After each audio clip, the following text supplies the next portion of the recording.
it really is, it's not woo-woo. Like it really is science. It's scientifically based. Some of the books that have shaped my education and awareness through what I do, I've just kind of happened to fall in my lap, or sometimes I'm at a thrift store and I find some really good ones. But there's been a lot. And again, the 4 Agreements is probably the paradigm shift that I had, and it was the simplest, easiest read. So because I don't just do fascia work, I work with all levels of the psyche. I work with the body, different aspects of hormone dumping, cortisol, serotonin, relaxin, when the body shifts, when it's pregnant, when it's sad, when it's happy, when it's exhausted, when it's been traumatized, in whatever way that looks, because trauma happens so many different ways. It's not just an event or this one thing or that one thing. Sometimes it is, but so we have lots of options in this book. The Somatic Psychotherapy Toolbook, like this thing is awesome. Trauma-informed interventions, like so many of these guides, things that I recommend for my clients, mindfulness and playing English. It just talks about different perspectives of reality, cultural ways to be mindful, easy meditation.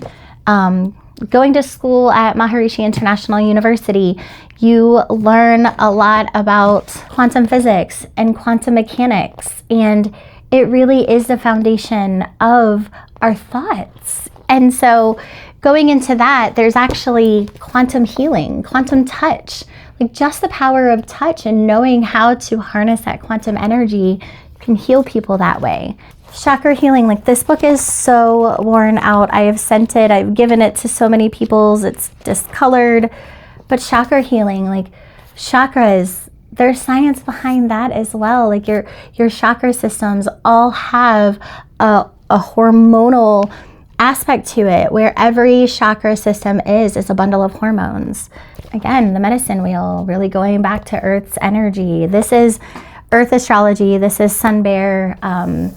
He goes back to the 70s and 80s, but just anything going back to indigenous culture, sitting with the earth, knowing what that is, barefoot wisdom, grounding, sitting with the earth, taking it to modern day aspects instead of, traditional indigenous to ways and understanding why you want to be barefoot, why you want to connect with the electromagnetic field of the earth, because your body has its own electromagnetic field, and when you put shoes on and you constantly wear shoes, you have this rubber disconnection and you can't connect, and so you're disconnected, and we're separated from our mother, like our great mother who provides everything that we sit on, everything that we eat, everything that we see, everything that we touch, everything that we live in. Our mother gave it to us, every tool that we use. Your brain is a river, not a rock. Right? So when you are thinking, like, thoughts want to either be in the future or be in the past, like you make all your decisions based on what worked for you and what didn't in the past. And so then you think about, okay, how do I do this in the future? Instead of sitting in the present, and we let go of the present. We don't ever sit and enjoy and allow it to be what it is. We're always analyzing. We have this beautiful thing in our brains called our prefrontal cortex. It's beautiful. We're the only species that has it, but it's a curse as well if we can't use it properly. And if we're always living in anxiety, or we're always living in the past, then we give up this beautiful life that's around us. We forget to enjoy it and be present. Meditation for beginners. Meditate. You can change the biological age of yourself. Like you have how many years you've been around the sun, a numeric age, right? You have a numeric age, but you also have a biological age. And I mean, I could go really deep into white matter and gray matter in your brains, but when you're losing gray matter, it's replaced with white matter. The white matter isn't constructive. The white matter is just space taker. And as you get older, just naturally by age, when we don't create really good habits and things that are healing and sitting with ourselves and spending that time, you know, with yourself, not giving everyone else attention, but giving yourself that time and that space.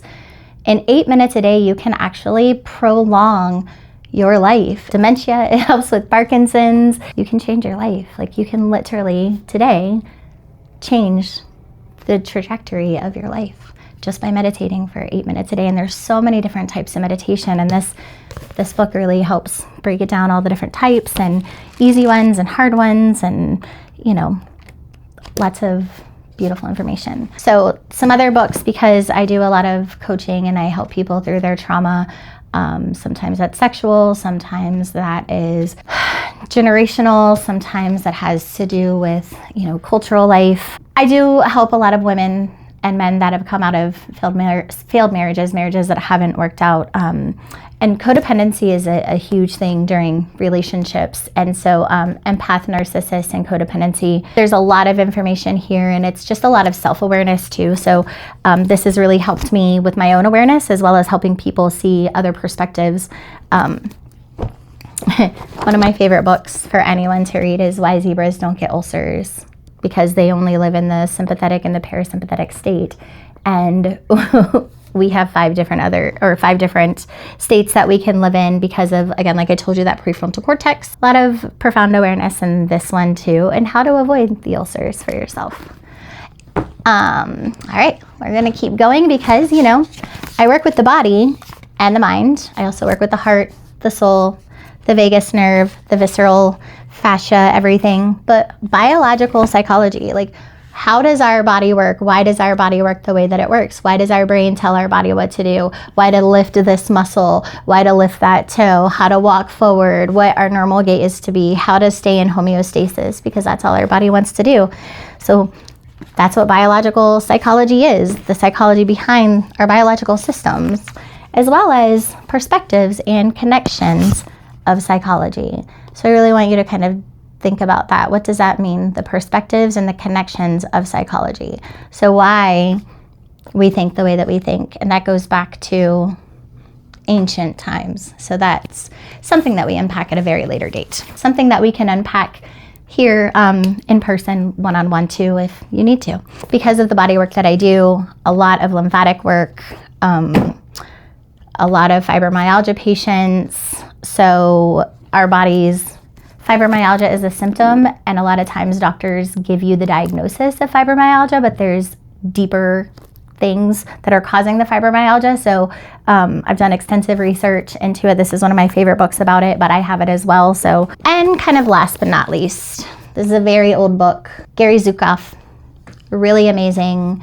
Talks about the multisensory human. So in life, we think about our 5 senses that we have, but we have so many other senses, right? We talked about interoception, we talk about proprioception, like those are all senses. So we are all multisensory humans, and this book really dives deep into what that means and how to tap into all of those senses and not just living in the superficial 5 sensory realm, because we are all deeper beings that have, I don't even know how many senses we have, but we have more than 5. And but yeah, we are very all multisensory humans that have senses everywhere in our body, in our brain, in our heart. And so this dives deeper into that. And so I highly, highly, highly recommend this book. And it's still true, you know, almost 40 years later. So yeah.